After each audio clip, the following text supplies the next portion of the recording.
Hello everyone, welcome back to the channel. Discuss करेंगे important questions जो रहेंगे CTET 2020 के लिए। मॉक टेस्ट सीरीज़ हमारी है जिसमें आज हम पेपर 2 विज्ञान के लिए स्टडी करेंगे और सेट नंबर 36 को देखेंगे। आज हम प्रीवियस सेट देखने के लिए लिंक आपको आई सेक्शन में मिल जाएगा ऊपर, और डिस्क्रिप्शन में भी वीडियो के लिंक है। टेलीग्राम चैनल को ज़रूर फॉलो करें भाई, इस तरीके की नोटिफिकेशन और पीडीएफ आपको वहाँ भी मिलेगी। और सब्सक्राइब करें शिक्षक और नौकरी को, इसी तरीके के सेशंस और CTET and various teaching examinations को प्रिपेयर करने के लिए क्वेश्चन नंबर 1 से स्टार्ट करेंगे। मॉक टेस्ट सीरीज मान सकते हैं, प्रैक्टिस सेट। वीडियो को लास्ट तक देखिएगा, अच्छे क्वेश्चंस हैं, रिवीजन की तरह आपसे काम करेंगे। आपके लिए पेपर 2 के लिए डिस्कशन कर रहे हैं हम लोग विज्ञान का। क्वेश्चन नंबर 1 है, what is the function of potassium in our body? हमारे शरीर में पोटेशियम का क्या कार्य होता है? A, maintenance of positive electrolyte in our body, strengthen our bones and teeth, help in blood clotting. और डी बोलता है इंपॉर्टेंट फॉर इंसुलिन फंक्शनिंग। तो बताएं क्या करेक्ट आंसर होगा क्वेश्चन नंबर 1 के लिए। फटाफट से आंसर कर दीजिए और वीडियो को लास्ट तक ज़रूर देखिएगा भाई, ये सेशन बहुत ही इंपॉर्टेंट है। जितने भी हम क्वेश्चंस डिस्कस कर रहे हैं कंटिन्यूसली, प्रीवियस सीरीज ज़रूर वॉच कीजिएगा जिसमें हम प्रीवियस ईयर के क्वेश्चंस भी डिस्कस कर रहे हैं।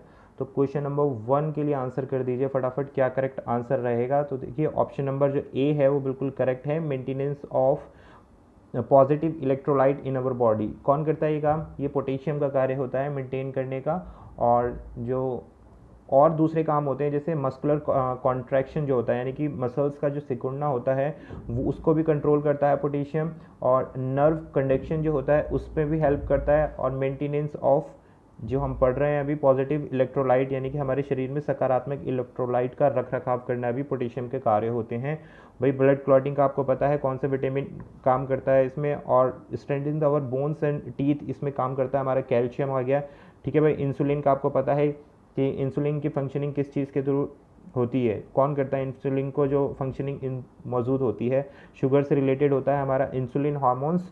So option number A is the right answer for question number 1। Discuss करते हैं question number 2। A child is suffering from bleeding gums, he was taken to the doctor suggests some food item should be included in the diet, which of the following food item he suggest? एक बच्चा मसूड़ों से खून बहने की पीड़ा से पीड़ित है, उसे डॉक्टर के पास ले जाया गया है। डॉक्टर ने आहार में शामिल कुछ खाद्य पदार्थों का सुझाव दिया है। निम्न में से खाद्य पदार्थों में किसका सुझाव दिया गया है ये आपको बताना है। ए है बटर, बी आंवला, सी गुआवा, या डी बोथ बी एंड सी। फटाफट से बताएं भाई, तो ब्लीडिंग गम्स को रोकने के लिए कौन से फ्रूट्स जो है हेल्पफुल रह सकते हैं? तो ऑप्शंस हैं आपके सामने, आंसर कीजिएगा। तो राइट आंसर रहेगा हमारे पास option number D, both B and C, यानी कि आंवला और गुआवा यानी कि अमरूद, दोनों का सेवन करने से जो ब्लीडिंग गम्स की प्रॉब्लम होती है वो सॉल्व हो जाती है। और ये किसकी वजह से होता है? ब्लीडिंग गम होता है डिफिशियंसी ऑफ विटामिन, फटाफट से बताइए, विटामिन सी। विटामिन सी की वजह से, कमी की वजह से ब्लीडिंग गम्स होते हैं, मसूड़ों में खून के आने की जो समस्याएं होती हैं। तो ये rich source of vitamin in diet क्या होता है? आंवला में विटामिन सी भरपूर मात्रा में पाया जाता है, और विटामिन सी आपका गुआवा में भी पाया जाता है। तो दोनों फ्रूट्स का सेवन करने से विटामिन सी की कमी पूरी होगी और गम्स में से ब्लीडिंग आना बंद होगा। आगे बढ़ते हैं, क्वेश्चन नंबर 3 देखते हैं। Proteins are the primary constituent of food, the primary structure of protein consist of. Protein भोजन का प्राथमिक घटक है। प्रोटीन की प्राथमिक संरचना में क्या शामिल है? A helical structure of protein, linear structure in which amino acid are joined by peptides bond, C three dimensional structure of protein, या D none of the above. बताइए भाई क्या करेक्ट आंसर होगा? प्रोटीन की जो प्राइमरी स्ट्रक्चर्स होती है वो किस चीज़ की बनी होती है ये आपको बताना है। क्वेश्चन नंबर 3 में ये पूछा गया है, फटाफट से आंसर कीजिए।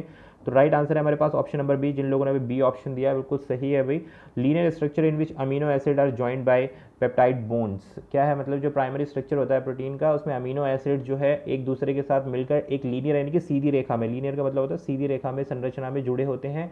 और ये जो बॉन्ड्स होते हैं इनको क्या बोलते हैं? पेप्टाइड्स बॉन्ड बोलते हैं, जो इनके बीच में जो बॉन्ड्स बनते हैं। ओके, और ये किस प्रोसेस के थ्रू होते हैं? ये जो बायोसिंथेसिस ऑफ प्रोटीन होता है इस प्रोसेस को हम बोलते हैं बायोसिंथेसिस। बायोसिंथेसिस ऑफ प्रोटीन्स जो होता है ये कहलाता है। और ये कैसी स्ट्रक्चर होती है? प्रोटीन की स्ट्रक्चर होती है और सिंपल लेवल होती है। इसको हम क्या बोलते हैं? सिंपल लेवल, हार्ड लेवल नहीं है, सिंपल लेवल में होती है। तो इसलिए option number B I hope clear हुआ होगा क्वेश्चन नंबर 3 की एक्सप्लेनेशन। आगे बढ़ते हैं, नेक्स्ट क्वेश्चन लेते हैं। The disease cause due to the deficiency of vitamin K, vitamin K की कमी से होने वाला रोग कौन सा है? फटाफट से आंसर कर दिए। रिकेट्स, कंडीशंस, रक्तस्रावी स्थिति, सी बेरी, या डी नाइट ब्लाइंडनेस। फटाफट बताएं भाई क्या करेक्ट आंसर रहेगा? जो विटामिन के की कमी से होने वाला रोग है ये आपको बताना है। तो राइट आंसर है, जिन लोगों ने भी ऑप्शन बी दिया है, हेम्योरॉजिक कंडीशंस जो होती हैं, यानी कि रक्तस्रावी जो स्थितियाँ होती हैं, वो किसकी वजह से होती है? विटामिन के की कमी की वजह से होती हैं। और ये सिम्टम्स एंड साइन ऑफ किस चीज़ के होते हैं? ये लक्षण किस चीज़ के हैं? विटामिन के की डिफिशियंसी होती है, जो इंक्लूड करती है bleeding with in digestive track, यानी कि जो डाइजेस्टिव सिस्टम होता है वहाँ से अगर हमारा ब्लीड करना शुरू हो जाता है, और यूरिन में अगर हमारा ब्लड आना शुरू हो जाता है, यूरिन ब्लीड करने लगता है, तो इसको हम haemorrhagic disease of newborn babies में भी देखी जाती है ये, और विटामिन के की डिफिशियंसी से होती है। तो option number B is the right answer. आगे बढ़ते हैं। The process use to separate bacteria from water, bacteria से पानी को अलग करने के लिए इस्तेमाल किया जाने वाली प्रक्रिया है। क्रिस्टलीकरण होता है, इवेपोरेशन कहलाता है, फिल्ट्रेशन कहलाता है, या डिकेंटेशन कहलाता है, जिसको निस्तांतरण बोलते हैं। फटाफट आंसर कीजिए भाई, क्या करेक्ट आंसर रहेगा हमारा? क्वेश्चन नंबर 5 डिस्कस कर रहे हैं कि पानी से बैक्टीरिया को सेपरेट करने के लिए कौन सी इनमें से विधि अपनाई जाती है।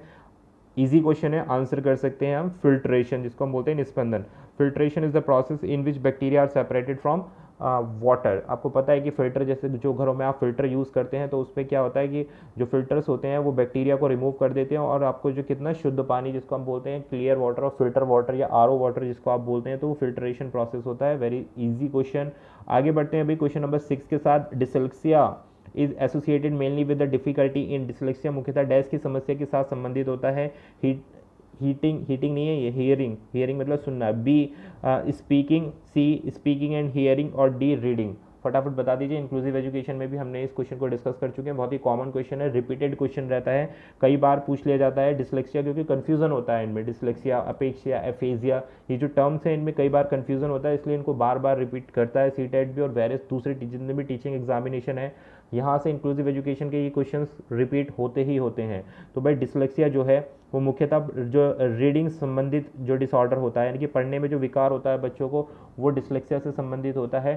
ठीक है, इसको रीडिंग डिसऑर्डर भी बोलते हैं, और ये किसके अंदर आता है? लर्निंग डिसेबिलिटी, एलडी के अंदर आता है। इसको भी आप ध्यान रखिए। क्लियर हो गया भाई? तो option number D is the right answer for question number 6। आगे बढ़ेंगे क्वेश्चन 7 के साथ। Which part of throat in man is called Adam's apple? पुरुषों में गले के किस भाग को एडम का सेब कहा जाता है? ऑप्शन नंबर ए सिरिकॉइड कार्टिएज, बी लार्निक्स, सी ब्राउनसी, या डी थायराइड कार्टिलेज। बताइए भाई क्या करेक्ट आंसर होगा? फटाफट से आंसर कीजिए क्वेश्चन नंबर 7 के लिए। कौन सा ऐसा पार्ट है गले में मेल के जिसको हम एडम्स एप्पल के नाम से जानते हैं? अच्छा क्वेश्चन है भाई, इंटरेस्टिंग क्वेश्चन है, आ सकता है अच्छे लेवल पे क्वेश्चन है। तो राइट आंसर है हमारे पास option number D, thyroid cartilage जो होता है वो इसका करेक्ट आंसर है। ओके, इसको हम करेक्ट आंसर करेंगे। ऑप्शन नंबर डी जो है is the right answer for question number 7। Thyroid cartilage जिसको हम बोलते हैं, जिसको हम एडम्स एप्पल के नाम से भी जाना जाता है। क्लियर हो गया भाई?